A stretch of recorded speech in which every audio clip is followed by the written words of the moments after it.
I'm Deanna Price, and this is my channel Shade Tree Stables.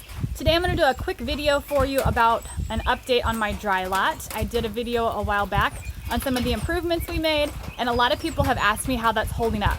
We have had an incredibly wet winter here where it's raining every couple days, and we've had mild temperatures, so things really haven't even froze solid very frequently. So I'm going to go ahead and show you what we've done. We did the dirt work in October, and it's now the second week in March. My phone does not have the feature where you can spin the camera around or where you can flip cameras, so I'm going to give you a low-tech option. I'm just going to spin my camera around. Alright, so I put in a little drain here right next to the gate because a lot of the water that was coming off the driveway in the yard was starting to funnel underneath the awning now because this is all limestone and we flattened it out.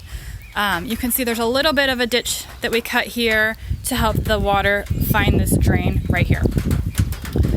And then we'll go on inside. And this right now is mud season. Everywhere I go is mucky and wet, but look, this is nice and solid. So one of the drains here catches again a lot of the water that comes off the yard in the driveway, and we did cut ditches along here on both sides so the water could find that drain. You can see it over here too. And that's a really important point, that you can do that even if you don't want to invest in a whole system. If you cut ditches, that will go a long way toward keeping areas dry and diverting water.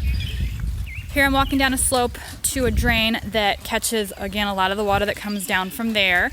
And then it's hard to tell here, but this is a little bit of a berm or a terrace, and this area then acts like a pond to hold water, and it drains really quickly. The only problem I had is we had like saturated ground, and then one night we got 4 inches of rain on top of that saturated ground, so a lot of the limestone silted over that drain, and I had a little bit of a pond in there, and then it kept raining and it broke through on the back side a little bit here. So that morning when I came out, I just reached over that drain with a shovel, pulled the limestone away, and all of that water sucked down in about a minute. We got a little bit of mud here you can see coming through, but it's not a very big area. When I did this work, it was suggested to put down 4 inches of limestone, but to be a little more cost effective, I went with about half the amount of lime, figuring that next year again I could add more lime to it. I'm going to show you the drain over here that catches a lot of the water that comes off the barn. And this one we moved the fence so that it's outside of the fence. And we put retaining wall blocks around it, and then landscape fabric so that it doesn't silt in around that drain. And that's worked out really nicely. Horses can do all sorts of stuff. We've talked about that before, but I've seen just as many or more horses get hurt in their stalls, sometimes tragically hurt in their stalls where they had to be put down. So we do the best we can. I like to keep them out as much as possible. You can see they're over there chowing like they like to do.